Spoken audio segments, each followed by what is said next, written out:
Good morning, guys. So I'm going to be reading chapter 3 of Esperanza Rising. So as we know from the last chapter, Las Uvas, which is grapes, Esperanza was preparing for her birthday and for the first harvest of the grapes. And unfortunately, something tragic happened and her dad didn't make it home alive. So we're going to keep reading to find out what happens next. So this is chapter 3, Las Papayas, which in English is papaya. The top here is a Spanish song. So I'm going to try, don't laugh at me, I'm going to try to just say this one. Estas son las maniatas que cantaba el rey David. As las muchachas bonitas, si las cantamos aquí. These are the morning songs which King David used to sing. To all the pretty girls, we sing them here for you. Esperanza heard Papa and the others singing. They were outside her window, and their voices were clear and melodic. Before she was aware, she smiled because her first thought was that today was her birthday. I should get up and wave kisses to Papa. But when she opened her eyes, she realized she was in her parents' bed. On Papa's side, that still smelled like him, and the song had been in her dreams. Why hadn't she slept in her own room? Then the events of last night wrenched her mind into reality. Her smile faded, her chest tightened, and a heavy blanket of anguish smothered her smallest joy.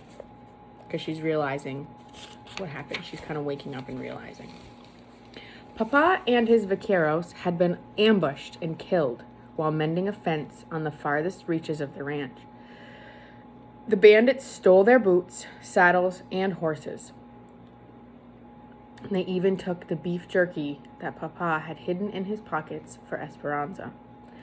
Esperanza got out of bed and wrapped un chal around her shoulders. The shawl felt heavier than usual. Was it the yarn? Or was it her heart weighing her down? She went downstairs and stood in la sala, the large entry hall. The house was empty and silent. Where was everyone? Then she remembered that Abuelita and Alfonso were taking Mama to see the priest this morning. Before she could call for Hortensia, there was a knocking at the front door. "Who is there?" called Esperanza through the door. "It is Senor Rodriguez. I have the papayas." Esperanza opened the door. Marisol's father stood before her, his hat in his hand. Beside him was a big box of papayas. So remember, Marisol is her best friend. They live in the neighboring property. We're on page 24 at the very bottom, about to be 25, by the way. "Your father ordered these for me for the fiesta today. I tried to deliver them to the kitchen, but no one answered." She stared at the man who had known Papa since he was a boy. Then she looked at the green papayas ripening to yellow. She knew why Papa had ordered them. Papaya, coconut, and lime salad was Esperanza's favorite, and Hortensia made it every year on her birthday. Her face crumbled. "Senor," she said, choking back tears. "Have you not heard? My papa is dead." Senor Rodriguez stared blankly, then said, "¿Qué pasó, niña? What happened?" She took a quivery breath. As she told the story, she watched the grief twist Senor Rodriguez's face and overtake him as he sat down on the patio bench, shaking his head. She felt as if she were in someone else's body, watching a sad scene, but unable to help. Hortensia walked out and put her arm around Esperanza. She nodded to Senor Rodriguez, then guided Esperanza back up the stairs to the bedroom. "He ordered the papayas," sobbed Esperanza. "I know," whispered Hortensia, sitting next to her on the bed and rocking her back and forth. "I know." Okay, page 26, a page break, so we're at a new scene. The rosaries, masses, and funeral lasted 3 days. People whom Esperanza had never seen before came to the ranch to pay their respects. They brought enough food to feed 10 families every day. and so many flowers that the overwhelming fragrance gave them all headaches, and Hortensia finally put the bouquets outside. Marisol came with Senor and Senora Rodriguez several times. In front of the adults, Esperanza modeled Mama's refined manners, accepting Marisol's condolences. But as soon as they could, the two girls excused themselves and went to Esperanza's room, where they sat on her bed and held hands and wept as one. The house was full of visitors and their polite murmurings during the day. Mama was cordial and attentive to everyone, as if entertaining them gave her a purpose. At night, though, the house emptied. The room seemed too big without Papa's voice to fill them, and the echoes of their footsteps deepened their sadness. Abuelita sat by Mama's bed every night and stroked her head until she slept. Then she would come around to the other side and do the same for Esperanza. But soon after, Esperanza often woke to Mama's soft crying, or Mama woke to hers. And then they held each other, without letting go, until morning. Esperanza avoided opening her birthday gifts. Every time she looked at the packages, they reminded her of the happy fiesta she was supposed to have. One morning, Mama finally insisted, saying, "Papa would have wanted it." Abuelita handed Esperanza each gift, and Esperanza methodically opened them and laid them back on the table. A white purse for Sundays, a rosary with a rosary inside for Marisol, a rope of blue beads from Chita, the book Don Quixote from Abuelita, a beautiful embroidered dresser scarf, top of page 28, from Mama for Sunday. Finally, she opened the box she knew was the doll. She couldn't help thinking that it was the last thing Papa would ever give her. Hands trembling, she lifted the lid and looked inside the box. The doll wore a fine white batiste dress and a white lace mantilla over her black hair. Her porcelain face looked wistfully at Esperanza with enormous eyes. "Oh, she looks like an angel," said Abuelita, taking her handkerchief from her sleeve and blotting her eyes. Mama said nothing but reached out and touched the doll's face. Esperanza couldn't talk. Her heart felt so big and hurt so much that it crowded out her voice. She hugged the doll to her chest and walked out of the room, leaving all the other gifts behind. Okay, page break. So, new scene. Tio Luis and Tio Marco came every day and went into Papa's study to take care of the family business. At first, they stayed only a few hours, but soon they became like La Calabaza, the squash plant in Alfonso's garden whose giant leaves spread out, encroaching upon anything smaller. The uncles eventually stayed each day until dark, taking all their meals at the ranch as well. Esperanza could tell that Mama was uneasy with their constant presence. Finally, the lawyer came to settle the estate. Mama, Esperanza, and Abuelita sat properly in their black dresses as the uncles walked into the study. A little too loudly, Tio Luis said, "Ramona, grieving does not suit you. I hope you will not wear black all year." Ramona is Esperanza's mom. Mama did not answer but maintained her composure. They nodded to Abuelita, but as usual, said nothing to Esperanza. The talk began about bank loans and investments. It all seemed so complicated to Esperanza, and her mind wandered. She had not been in this room since Papa died. She looked around at Papa's desks and books, Mama's baskets of crocheting with the silver crochet hooks that Papa had bought her in Guadalajara, the table near the door that held Papa's rose clippers, and beyond the double doors, his garden. Her uncle's papers were strewn across the desk. Papa never kept his desk that way. Tio Luis sat in Papa's chair as if it were his own, and then Esperanza noticed the belt buckle. Papa's belt buckle on Tio Luis's belt. It was wrong. Everything was wrong. Tio Luis should not be sitting in Papa's chair. He should not be wearing Papa's belt buckle with the brand of the ranch on it. For the 1,000th time, she wiped the tears that slipped down her face. But this time, they were angry tears. A look of indignation passed between Mama and Abuelita. Were they feeling the same? Ramona, said the lawyer, your husband, Sixto Ortega, left this house and all of its contents to you and your daughter. You will also receive the yearly income from the grapes. As you know, it is not customary to leave land to women, and since Luis was the banker on the loan, Sixto left the land to him. Which makes things rather awkward, said Tia Louise. I am the bank president and would like to live accordingly. Now that I own this beautiful land, I would like to purchase the house from you for this amount. He handed Mama a piece of paper.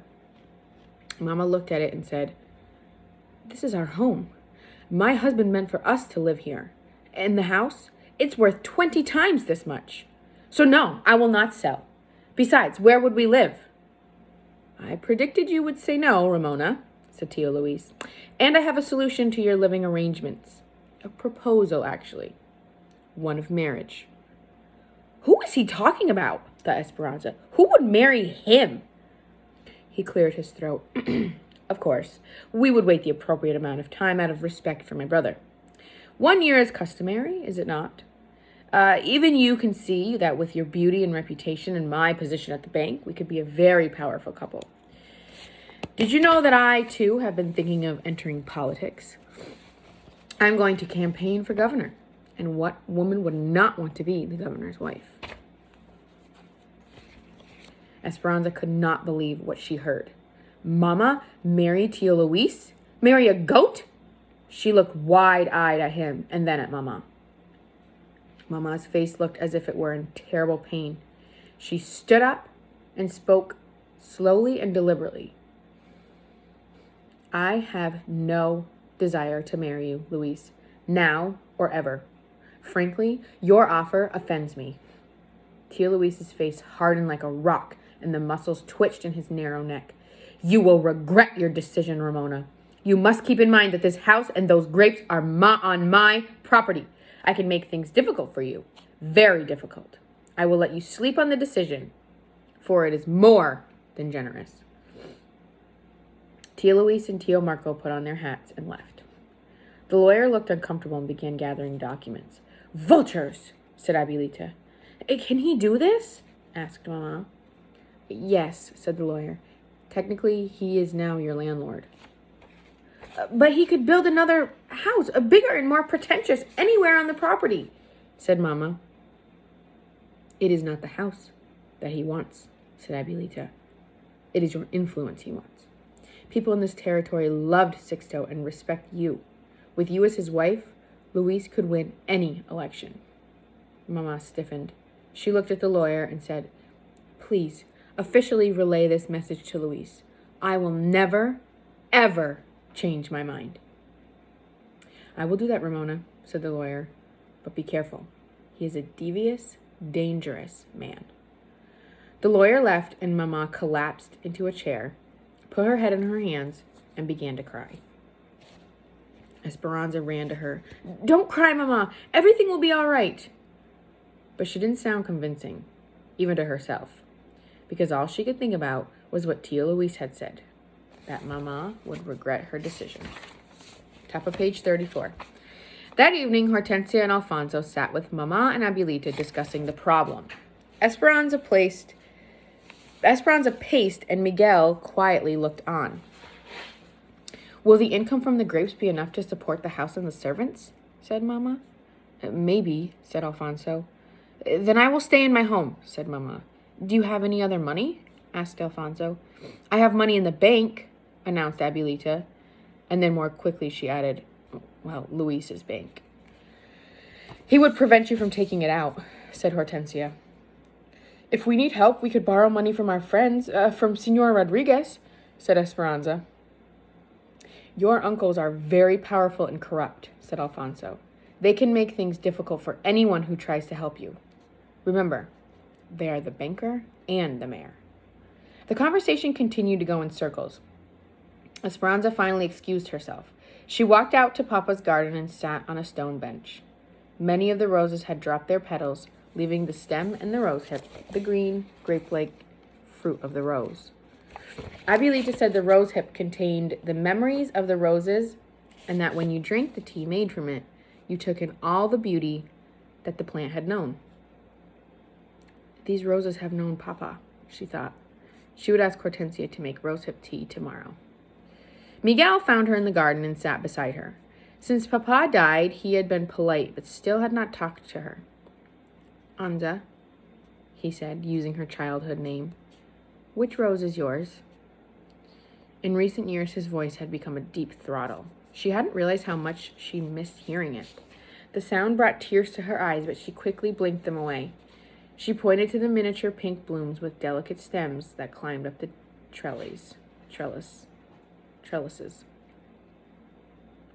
"And where is mine?" asked Miguel, nudging her like he did when they were younger and told each other everything. Esperanza smiled and pointed to the orange sunburst next to it. They had been young children the day Papa had planted one for each of them. "What does it all mean, Miguel?" "There are rumors in town that Luis intends to take over the ranch one way or another. Now that seems true. We will probably leave for the United States to work." Esperanza shook her head as if to say no. She could not imagine living without Hortensia, Alfonso, and Miguel. "My father and I have lost faith in our country. We were born servants here, and no matter how hard we work, we will always be servants. Your father was a good man. He gave us a small piece of land and a cabin. But your uncles, you know their reputation. They would take it all away and treat us like animals. We will not work for them. The work is hard in the United States, but at least there we have a chance to be more than servants." "But Mama and Abuelita, we need you." "My father says we won't leave until it is necessary." He reached over and took her hand. "I'm sorry about your papa." His touch was warm, and Esperanza's heart skipped. She looked at her hand in his and felt the color rushing to her face. Surprised at her own blush, she pulled away from him. She stood and stared at the roses. She's blushing. An awkward silence built a wall between them. She glanced quickly at him. He was still looking at her with eyes full of hurt. Before Miguel left her there, he said softly, "You were right, Esperanza. In Mexico, we stand on different sides of the river."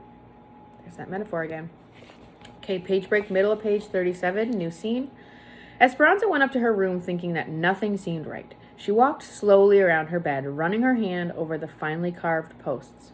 She counted the dolls lined up on her dresser. 13. One for each birthday. When Papa was alive, everything was in order, like the dolls lined up in a row. She put on a long cotton nightgown with hand-sewn lace, picked up the new doll, and walked to the open window. Looking out over the valley, she wondered where they would go if they had to live somewhere else. They had no other family except Abuelita's sisters, and they were nuns in a convent. "I won't ever leave here," she whispered. A sudden breeze carried a familiar, pungent smell. She looked down into the courtyard and saw the wooden box still sitting on the patio. It held the papayas from Senor Rodriguez, the ones Papa had ordered that should have been served on her birthday. Their overripe sweetness now pervaded the air with each breath of wind. Ooh. She crawled into bed beneath the linens edged with lace. Hugging the doll, she tried to sleep, but her thoughts kept returning to Tia Luis. She felt sick at the thought of Mama marrying him. Of course she had told him no. She took a deep breath, still smelling the papayas and Papa's sweet intentions. Why did Papa have to die? Why did he leave me and Mama? She closed her eyes tight and did what she tried to do each night. She tried to find the dream, the one where Papa was singing the birthday song. Okay, so that was chapter 2. Chapter 3, sorry. I want you to be working on your comprehension packet for chapter 3, Las Papayas, this one right here. And I'll post the answers for this tomorrow before I read chapter 4. Okay, talk to you soon. Bye, guys.